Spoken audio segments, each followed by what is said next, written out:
Hey guys, Deathletter Magic here, and welcome to this epic spoiler video. And welcome in just now everybody on mobile, where it cuts off the first couple seconds because it thinks you watching the animated GIF of the thumbnail constitutes me welcoming you with audio. Anyway, it's spoilers, you know what time it is, let's jump in. This might actually be the last of them. It's Ephemeral Tracker, maybe. 3 cost, blue creature human scout with flash, and it has Eerie. Whenever an enchantment you control enters, or whenever you fully unlock a room, draw a card. That is way too good for the 8 room and win deck. Way too good. A recurrent card draw, but it's far from being free, so, you know.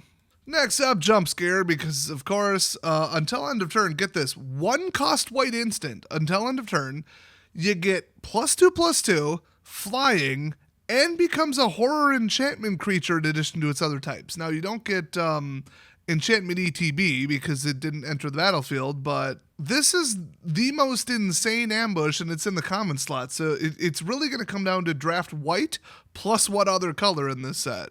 And it's just going to be rare mythic wins anyway, but the white will be a good starting point. Next up, we got Sporogenic Infection. Now, this one's huge. So 2 cost black aura enchant creature. When it enters, target player sacrifices a creature other than the enchanted creature. And then when enchanted creature is dealt damage, destroy it. I think that was supposed to be a mechanic because it's on at least one other card. Now think about it. They just implement a new mechanic called like Fragile or something. Any amount of damage causes it to die, but it's not an outright kill spell. I mean, that's brilliant. I love half measures. You know, hexproof is too hard to play around, so they made Ward. Hey, I say name it and bring it back. So next up we got Kona, Rescue Beastie. I don't know what's going on here. Kind of creepy looking. It's a 4 cost rare 4/3 in green. Legendary creature beast survivor. And survival at the beginning of your second main phase, if Kona Rescue Beastie is tapped, you may put a permanent card from your hand onto the battlefield. You know there's going to be survival tribal where they just like tap it with other means themselves. And they get like an insane amount of crazy triggers. So next up, we got another Glimmer. It's Enduring Vitality. Double green, 3 cost 3/3. Enchantment creature, Elk Glimmer. And Vigilance. Creatures you control have, oh, there it is. Tap, add 1 mana of any color. So there's your survivor right off the bat. Most of them are not in green, but still. Then when it dies, if it was a creature, return to the battlefield under its owner's control as just an enchantment, which still grants creatures you control have tap and add 1 mana. So this is kind of messed up. Once again, the dingus is over at Card Kingdom. Got it pre-ordering for $4. Might want to add a 0 there because this is a little bit better than Cryptolithrite. Cause you gotta blow it up twice.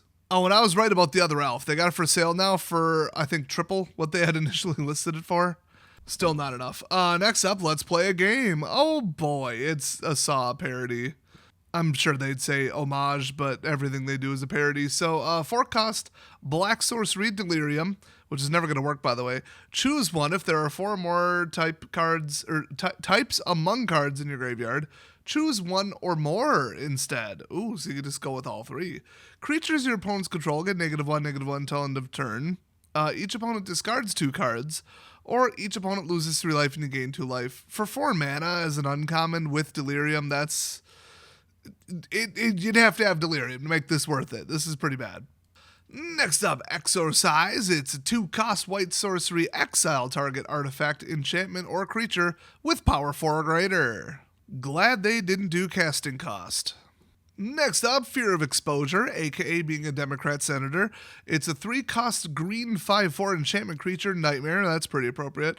And as an additional cost to cast this spell, tap 2 untapped creatures and or lands you control, and then trample. So that's like, what, partial Convoke? That's kind of weird. Next up, it's Killer's Mask. I'm sure this is a Jason reference, but 3 cost black equipment. When it enters battlefield, manifest dread, then attach Killer's Mask to that creature. Equipped creature has menace. Ooh, and then equip 2. That's not bad, actually. This is going to be very creature heavy, this whole set. Next up, we've got the cause of everything herself, Marina Vendrell. Yeah, everyone who said, she's a goth emo loner bitch, just leave her alone. She's harmless. She's not harming anyone. Well, don't you feel dead now? I mean, silly now. So anyway, she costs one of each color for some reason. Legendary creature, human warlock.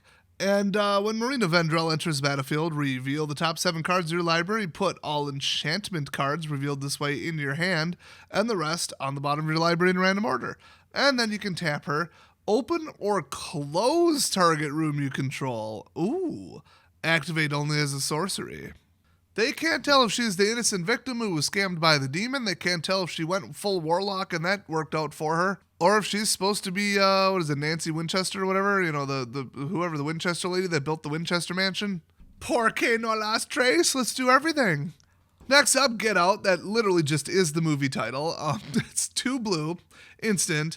You can either counter a target creature or enchantment spell, so widening it out pretty good for 2. Or return 1 or 2 target creatures and or enchantments you own to your hand. Ooh.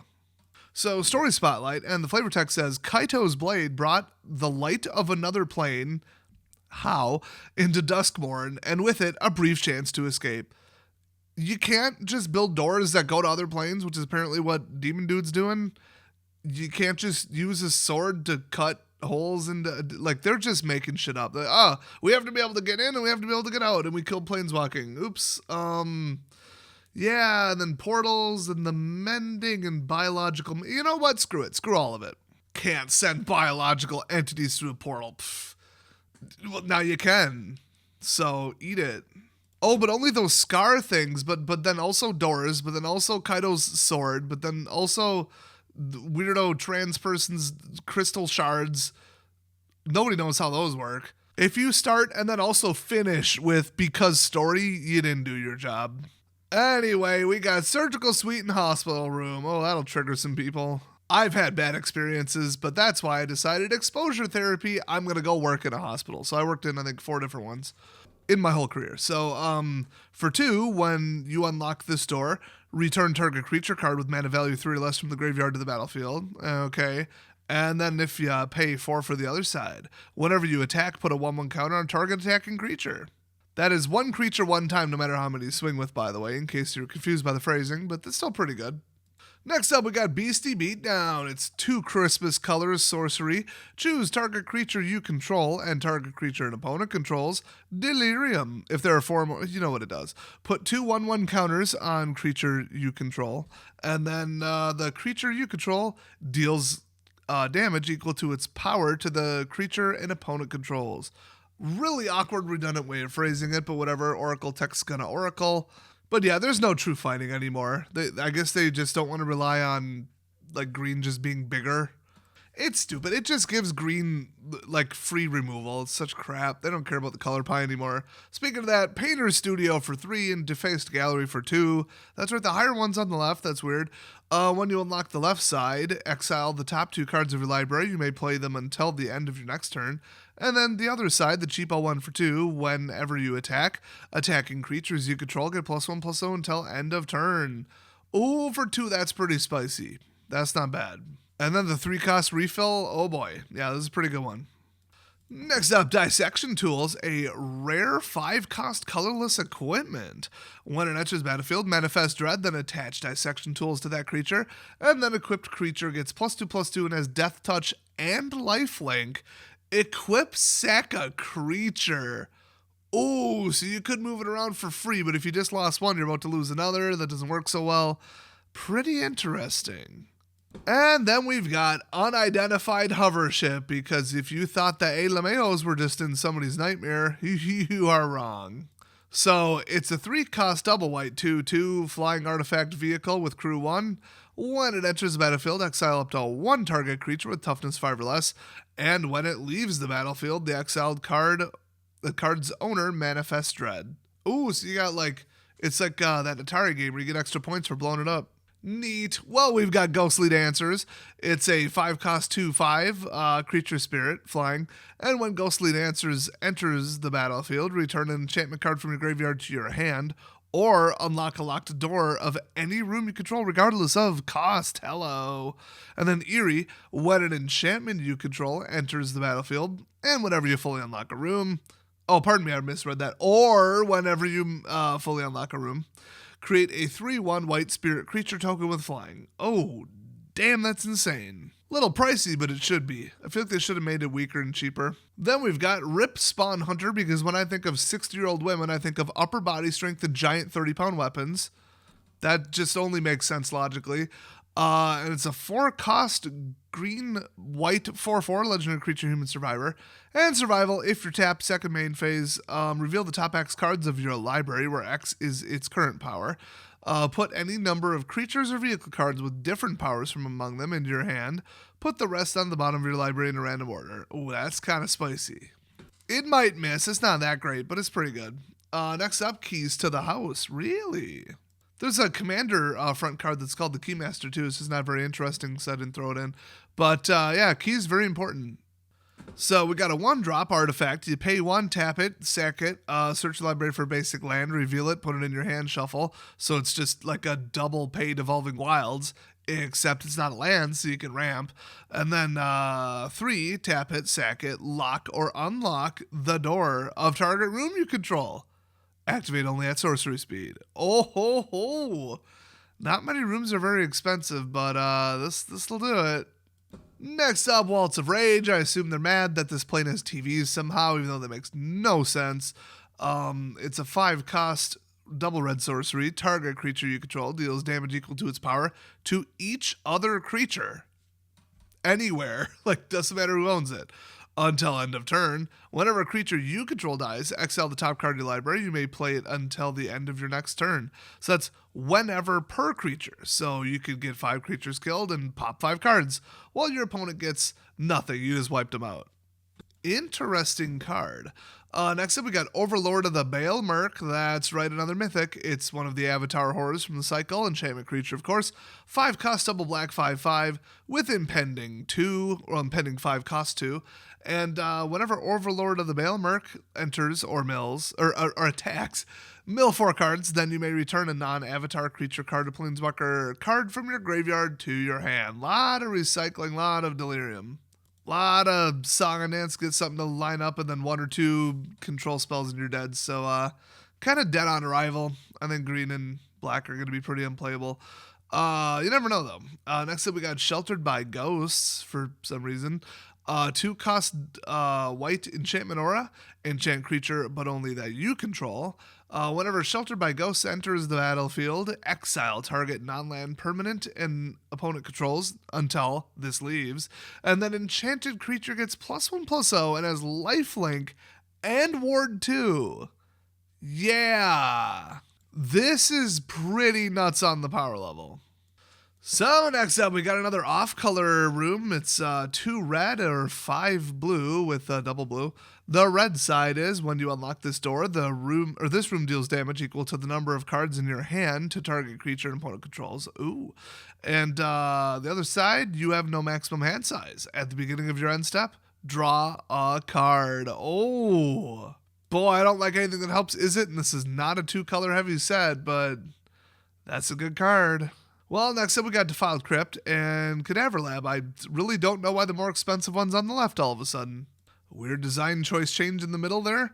I'm going to read it the way it should be. So the 1 cost, whenever you unlock this door, return target creature card from your graveyard to your hand. Okay, pretty good for 1. And for 4 the other side, whenever 1 or more cards leave your graveyard, create a 2/2 black horror enchantment creature token. This ability triggers only once each turn. Oh, and you could make that happen. I mean, this could take you so long to build this up that the standard meta with being 2.5 years and Red Rush, yeah, you aren't going to get it going. It's sad that they had to do that, but whatever. Bad design choices. Got to make Red do something more interesting than win on turn 3 or 4. Next up, we got Moldering Gem and Weight Room. Hey, 3 on the left, 6 on the right. What do you know? So 3, when you unlock this door, search your library for a basic land, slap it to the battlefield, shuffle, tapped, great. The other side, 6, when you unlock this door, manifest Dread, then put 3 1/1 counters on that creature. Hello, 1 and done, but hey, that's a big boy, and you keep the counters when you flip. Next up, we've got a 1-cost red instant. A bunch of rich old white guys from Seattle made a card called Violent Urge, have one of the only black characters on it, so maybe that was an accident, maybe it wasn't. All I know is they refused to hire them. even as contractors, even as artists. A little bit of a pattern, guys. A little bit of a pattern. Anyway, target creature gets +1/+0, gains first strike till end of turn. Classic. Very, very, very powerful in the draft, which is why they did not let this be in the common slot. And then Delirium, it gets double strike too if you have Delirium. Next up is Walking Closet and Forgotten Cellars. So the Closet is 3-cost green. You may play lands from your graveyard. Ooh, Unlimited Evolving Wilds once per turn. Hello. And then Forgotten Cellar. When you unlock this door, you may cast spells from your graveyard this turn, and if a card would be put into your graveyard from anywhere this turn, exile it instead. Otherwise, you would cause an infinite loop. I'm glad they caught that. Well, you paid 5 to open it in theory, so there ain't much left to do, you know? But if you got 50 mana, this could be kind of funny. And lastly, we've got Ceremonial Chamber and Unholy Cloister. The Pokemon, apparently. Not sure about that translation. Okay, they didn't spell it that way, but still. So for 3, at the beginning of your end step, draw a card. If you control a demon, each opponent loses 2 life and you gain 2 life. Otherwise, you lose 2 life. Oh, I mean, that could be worth it, but damn. Then we got 5. When you unlock this door, create a 6/6 black demon creature token with flying. Kind of interesting. Kind of odd for a rare, but yeah. Recurring card draw, I could see it. So that is it. I think that's the last of it. Let me check the numbers. Okay, even the site I'm on doesn't know. Well, let's just wait and see if more spoilers show up. Even I don't know. Nobody knows at this point. But what do you guys think so far of this set? I mean, it looked good right up until it didn't. It's going to be unbalanced. It's going to be a nightmare to draft, and it's going to do things to standard that will certainly, as they call it, shake things up. I don't know if that's how I would describe it. And we're going to see some truly overpowered crap that cannot be dealt with for about 10 months. So good job, Watsy, painting yourself into a corner with this one. So thanks for watching, everybody, and I'll see you guys next time.